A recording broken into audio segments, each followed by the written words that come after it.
बहुत स्वागत है आप सभी का हमारे डिजिटल प्लेटफॉर्म पर। मैं हूं पयोधी, मेरे साथ है संजय। और क्योंकि सबसे हॉट टॉपिक इस वक्त महाराष्ट्र की राजनीति से जुड़ा हुआ है, चुनाव से लेके अब तक जो कुछ हुआ बहुत दिलचस्प रहा। लेकिन अब लगभग एक दिन का वक्त है जब ये तय हो जाएगा कि महाराष्ट्र में कौन होने वाला है मुख्यमंत्री और कैसा होगा सरकार का फॉर्मूला विधायक दल की बैठक में। संजय, लेकिन आज एक सूत्रों के हवाले से खबर आई है। खबर ये आई है कि ये स्वीकार कर लिया है एकनाथ शिंदे ने कि वो डिप्टी सीएम बनेंगे। उन्होंने इसे एक्सेप्ट कर लिया है। अजित पवार डिप्टी सीएम होंगे और बीजेपी का ही होगा मुख्यमंत्री, वो होंगे देवेंद्र फडणवीस। बात जहां पर अटक रही है वो है विभागों को लेकर, क्योंकि एकनाथ शिंदे गृह विभाग चाहते हैं और उसको लेकर मुझे नहीं लगता कि बीजेपी कुछ भी कॉम्प्रोमाइज करेगी इस विभाग को लेकर। सबसे बड़ा विभाग है। और दूसरी बात ये, अजित पवार भी कहते हैं कि जितने मंत्रालय आप एकनाथ शिंदे को देंगे उतने हमें भी चाहिए। तो अभी तो इसको लेकर मंथन चल रहा है, लेकिन ऐसा लगता है कि तस्वीर लगभग साफ हो चुकी है। बिल्कुल सही आपने कहा। और 4 तारीख का समय भी मुकर्रर कर लिया गया है जिसमें मीटिंग होने वाली है और उसके बाद सरकार की स्थिति बिल्कुल साफ हो जाएगी। रोहन भी हमारे साथ जुड़ रहे हैं, इस बात को और डिटेल से बताएंगे। रोहन, अभी परिस्थितियां क्या है? एकनाथ शिंदे आ गए, तबीयत तो बार बार बिगड़ रही है, लेकिन इन सब के बीच में मानो मनोबल या कहा जाए कि अब खुद से चीजें पटरी पर आती दिख रही हैं। 4 तारीख को मीटिंग होने वाली है, 5 को शपथ होने वाली है।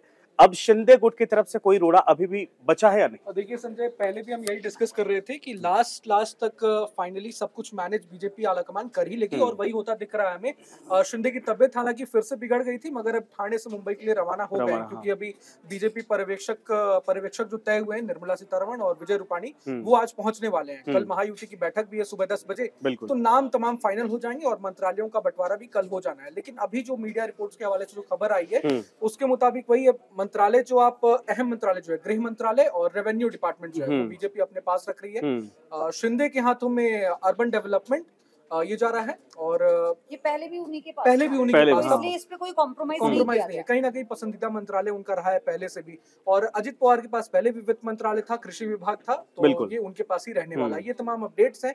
लेकिन आज दिल्ली में अमित शाह के साथ अजित पवार की मुलाकात हो सकती है मंत्रालयों को लेकर ही, बंटवारे को लेकर। देवेंद्र फडणवीस भी वीडियो कॉन्फ्रेंसिंग के साथ जुड़ेंगे। एकनाथ शिंदे इसमें भुजबल का एक्टिव हो जाना भी बता रहा है कि वो संकेत दे रहे हैं इस बात में कि हम कॉम्प्रोमाइज नहीं करेंगे, लेकिन ऐसा लगता नहीं कि बीजेपी मतलब उसे कर पाएगी। कहीं ना कहीं छगन भुजबल का मैं बयान सुन रहा था, वो प्रेशर पॉलिटिक्स से कह लीजिए या कुछ भी, मंत्रालयों को लेकर कि फाइनल जब मुहर लगने वाली है उसके पहले थोड़ा मोड़ा बीजेपी की तरफ से भी गिरीश महाजन गए थे, एकनाथ शिंदे को मनाने के लिए ठाणे गए थे। तो तमाम 2-2.5 घंटे तक बातचीत भी हुई। देवेंद्र फडणवीस से भी शिंदे गुट के नेता उदय सामंत ने बातचीत की है। तो तमाम फाइनल मुहर लगने से पहले ये बातचीत का दौर एक बार फिर से शुरू। एक चीज और बताइए, शिंदे गुट जैसा कि पयोधी कह रही है, शिंदे गुट ठीक है, उनको तो साथ लिया गया, लेकिन अब अजीत पवार कह रहे हैं या उनका गुट कह रहा है कि जितना उनको मिनिस्ट्री मिलेगी, पोर्टफोलियो मिले, वो हमको भी मिलनी चाहिए। सीटों का फासला 12-13 या कहा 14-15 के आसपास है।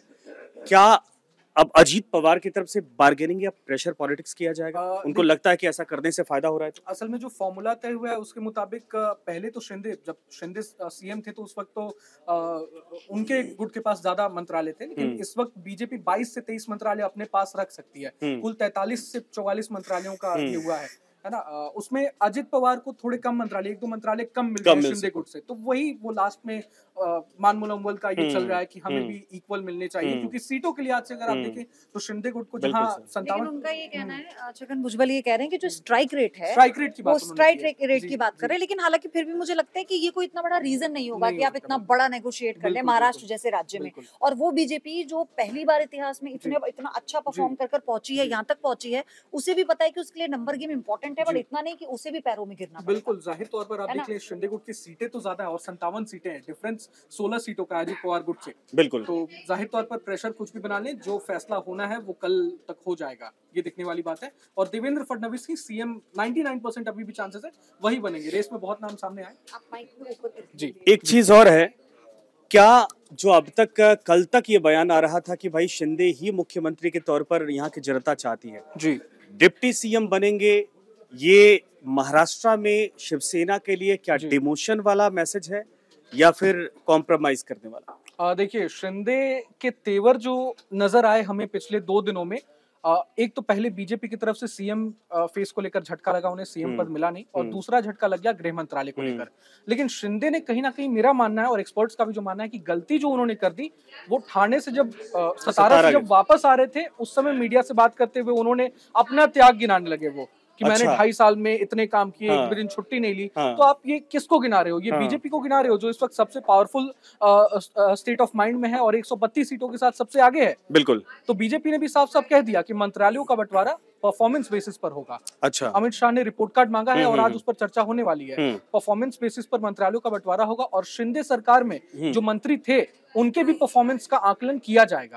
आपका परफॉर्मेंस कैसा था? तो जब सब कुछ यही करना था, 4-5 दिन पूरा ये हाई वोल्टेज ड्रामा करने की आवश्यकता क्या थी फिर? फूफा जी शादी से पहले नाराज होते हैं, वही है। अच्छा नहीं, लेकिन ये और भी शिवसेना का जो अपना एक जी। जो अप्रोच रहा है जी। वो बहुत डोमिनेटिंग जी। रहा है, जी। क्योंकि वो वहाँ का वो आप उसे कल्चर कह सकते हैं, आप बिल्कुल। उसे कुछ भी कह सकते जी। हैं, लेकिन अब आप वो उस पोजीशन आप भले ही ये कौन सच्चा है कौन झूठा है उसकी लड़ाई आप भले ही जीत गए हो बिल्कुल। जनता की नजरों में, बिल्कुल। सिंबल वाइज भी जीत गए हो, लेकिन अगर आपको सरकार बनानी है तो उसमें फिर आपको कॉम्प्रोमाइज करना आना होगा। क्योंकि आप ये सोचिए कि वो देवेंद्र फडणवीस, जब याद होगा कि जब एकनाथ शिंदे को मुख्यमंत्री बनाया गया था तो सिर्फ एक कुर्सी थी और देवेंद्र फडणवीस ने उन्हें पूरा सपोर्ट किया था कि वो मुख्यमंत्री बनेंगे, और जब वो मुख्यमंत्री थे उनको सपोर्ट करना आसान था, लेकिन उनको ये कह देना कि एक कुर्सी और लगवाइए क्योंकि आप उप मुख्यमंत्री बनेंगे, ये देवेंद्र फडणवीस के लिए बहुत मुश्किल था। लेकिन उन्होंने धैर्य का परिचय दिया एक अच्छे नेता के तौर पर। जब लोकसभा चुनाव में बेकार रिजल्ट रहा तो उन्होंने खुद नैतिकता के नाते जिम्मेदारी लेकर इस्तीफे की पेशकश कर दी। उन्होंने कहा कि मैं इसकी जिम्मेदारी लेता हूं, और उन्होंने इस विधानसभा में अपने परफॉर्मेंस से सबको चौंकाकर सबका मुंह बंद करा और ये बताया कि हमने कितने पेशेंटली उन्होंने काम किया है। तो इसमें तो कोई दो राय नहीं है कि बीजेपी ये क्रेडिट देते हुए उन्हें इसका फल देगी। और सबसे बड़ी बात ये कि जिस तरह का सामंजस्य देवेंद्र फडणवीस ने शिंदे के साथ बनाया बतौर उप मुख्यमंत्री, तो वो एक टीम लीडर तो रहे हैं, बहुत यंग हैं, टीम लीडर वो रहे हैं, और एक सामंजस्य बैठाना उन्हें आता है, उन्हें बड़ों के साथ, मतलब एक इसलिए कहीं ना कहीं महाराष्ट्र का चाणक्य भी उन्हें कहा जा रहा है। चाणक्य उन्हें कहा जाता है, और इसलिए ये भी है कि कोई खुले मुंह से उनका विरोध नहीं कर पा रहा, क्योंकि उन्हें पता है कि अगर उनका नाम आगे रखा जा रहा है तो वो काबिल है और उसका इनाम उन्हें दिया जा रहा है। बिल्कुल सही आपने कहा, और कुल मिलाकर ये कहा जा सकता है कि ठीक है 4 तारीख यानी कल का इंतजार करिए, कल मीटिंग में क्या कुछ होता है। और मुख्यमंत्री, हालांकि चीजें बिल्कुल साफ होती दिखाई दे रही, मिनिस्ट्री को लेकर क्या कुछ रात भर में परिवर्तन होता है, क्योंकि अभी भी दबाव प्रेशर दोनों तरफ से है। संजय, क्या एक चीज मैं यहाँ ऐड करना चाहूंगा, एक चीज एक और है, शिंदे गुट के नेताओं का कहना है कि बिहार की तर्ज पर नीतीश कुमार जैसे जेडीयू की सीटें कम है, फिर भी नीतीश कुमार को बीजेपी ने सीएम वहां बना दिया है। तो कहा जा रहा है कि शिंदे को भी इसी तर्ज पर सीएम बनाना चाहिए था, लेकिन एक चीज आप देख लें, वहां सीटों का गैप नीतीश कुमार, हम यही डिस्कस कर रहे थे, काफी ज्यादा रखते हैं। कभी लालू की तरफ से खेलते हैं, कभी बीजेपी। वहां बिना नीतीश के सरकार बन नहीं सकती, यहाँ सरकार बन रही है और आपको एडजस्ट करना है। महज 13 सीटों के लिए शिंदे अपने आंखें तरे रहे हैं। ये सबसे बड़ी एक कहीं ना कहीं डिमेरिट है उनकी। और दूसरा ये कि नीतीश एक बहुत बड़ा चेहरा है वहां पर। यहाँ पर आपसे या कहा जाए कि फडणवीस वाकई में सक्सेसफुल सीएम के तौर पर यहाँ पर कार्यकाल देख चुके हैं, तो कई चीजें परिवर्तित हो रही हैं और वहाँ की परिस्थितियां यहाँ की परिस्थिति के हिसाब से सिर्फ एग्जांपल के तौर पर सीएम की कुर्सी नहीं दी जा सकती पॉइंट है फडणवीस के साथ ये कि पीएम मोदी के सबसे पसंदीदा है, इससे बड़ा प्लस पॉइंट तो आपके लिए कुछ हो ही नहीं सकता है राज्य में। आप ही बता रहे थे देवेंद्र नरेंद्र कॉम्बिनेशन चलता है और वहाँ की जनता भी ये चाहती है कि वहां से साथ में अगर मिले तो यहाँ विकास होगा, डेवलपमेंट होगा। खैर 2.5 साल पहले क्या था, लेकिन परिस्थितियां बदल चुकी हैं और अब फॉर्मूला बिल्कुल सेट होता दिखाई दे रहा है। तो फिलहाल आप इंतजार करिए और कल जो अपडेट आएगा वहां से महाराष्ट्र में बैठक के बाद क्या कुछ होता है, क्या पोर्टफोलियो को किसको दिया जाता है, न्यूज नेशन की तरफ से हम सब हाजिर रहेंगे और आपको पल पल की अपडेट से अवगत करवाते रहेंगे। न्यूज नेशन अब व्हाट्सएप पर खबरों की ताजा अपडेट के लिए न्यूज नेशन के इस QR कोड को स्कैन करें।